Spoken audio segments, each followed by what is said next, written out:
Carlos Sainz to Ferrari, the bromance with Lando Norris is coming to an end. Drive to Survive, Season 3, Episode 8, No Regrets. 3 things I noticed in this episode. How about the fact that it's interesting that new information in a season is not available to the driver who's going to be leaving in the next season. I mean, it's so intense and so messy in a way because you've got 2 drivers who you're hoping to get points throughout the whole season.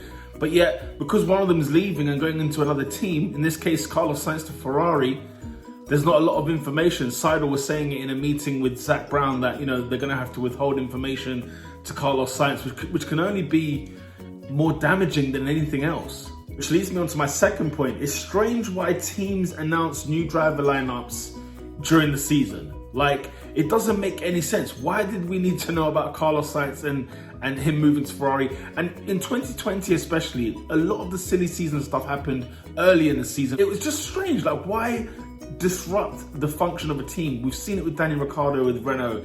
We've seen it with in the last episode with the Haas drivers and Alfa Romeos. And then you've also now seen it here, and it's just all a bit of a mess. We saw it with Vettel as well prior.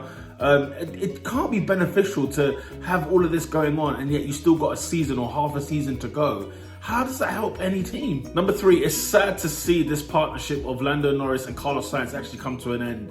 Like, when you relive watching this episode and this season in particular, you really have to come to terms with the fact that you're going to miss this relationship between the two. Because this is one of the best and one of the most fun driver partnerships we had last season, if not the best. And don't get me wrong, Daniel Ricciardo and Lando Norris is going to be great. But this relationship got sour towards the end. And I say sour, not like full-blown like personal rivalry or anything like that. But what we saw between these two in the beginning and what we got towards the end, it was like you couldn't recognize the two. You couldn't recognize the pairing, if that makes sense. It's such a shame because I was really comfortable as a McLaren fan. I've been wanting I've been hoping for moments like this where we've had a great team, somebody can really push for points and podiums and even race wins. And McLaren would have gone leaps and bounds ever since Zak Brown came in, as well as Seidel as well, Andreas Seidel as well. So, you really do think, we're moving here, we're going somewhere, we're going places. And a disruption like Carlos leaving and what that kind of meant, McLaren had to shift focus onto Lando Norris, which then obviously annoyed Carlos a little bit, as it would do, because he was really the number 1 driver in the beginning. But then, the bad luck that Carlos Sainz was having in the season, it was just a bit like, and then when you look at what Ferrari has done in 2020, Carlos Sainz, you've got to ask yourself, do I regret this decision or not?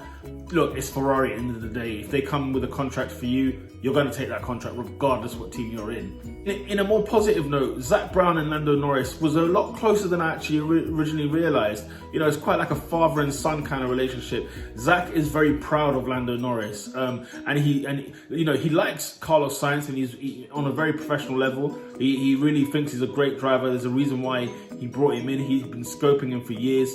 But then with Lando Norris, it's like it's his own kid, and anything good he does, he's very, very much proud of it.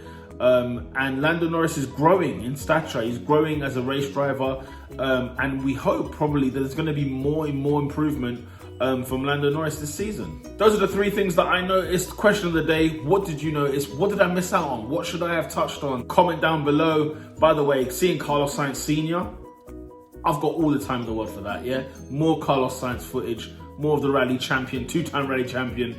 A bit more of him will do me just fine. But with that said, ladies and gentlemen, lights out.